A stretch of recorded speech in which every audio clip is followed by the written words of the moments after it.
আসসালামু আলাইকুম গাইস, কেমন আছেন সবাই? প্রতিদিনের মতো আজকেও একটা ভিডিও নিয়ে আসলাম আপনাদের মাঝে। ভিডিওটি এরকমের, দেখেন, এই ফেসবুক কন্টেন্ট ক্রিয়েশনের জগতে বর্তমানে খুব প্রচলন বেশি, প্রত্যেকটা ঘরে ঘরে কন্টেন্ট ক্রিয়েটর।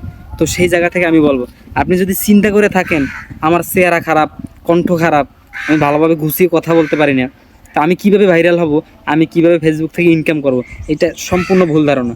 দেখুন, এই যে স্ক্রিনে দেওয়া একটা আপু আছে, হ্যাপি আক্তার ওনার পেজের নাম।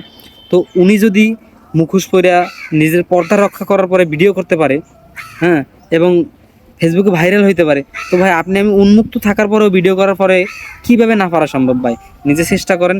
এখানে ধৈর্যের একটা অনেক বড় একটা পরীক্ষা, যদি ধৈর্য ধরতে পারেন অবশ্যই আপনার এখান থেকে সাকসেস হওয়ার সম্ভাবনা 100%। এখান থেকে ফিরে যাওয়ার সম্ভাবনা খুবই কম, কেননা মানুষ হতাশ হয়, হতাশ হওয়ার পরে তখন ফিরে যায়।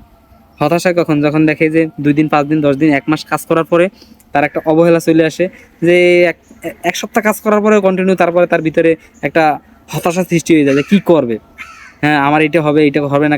1 মাসে তারা মনে করে আমি যুগ যুগ মনে হয় কাজ করে ফেলাইছি। আসলে আপনি সাধারণ 2-1 দিন কাজ করার পরে যদি মনে করেন আমি সব কিছু পাই যাই, একটা পেজ নর্মালি কম হলেও মিনিমাম আপনার 6 মাস কন্টিনিউ কাজ করা লাগে। 6 মাস পরে আপনি বুঝতে পারবেন যে এটা দিয়ে কিছু করা সম্ভব কিনা। অবশ্যই 6টা মাস অন্তত সময় দিতে হবে পেজের পিছনে।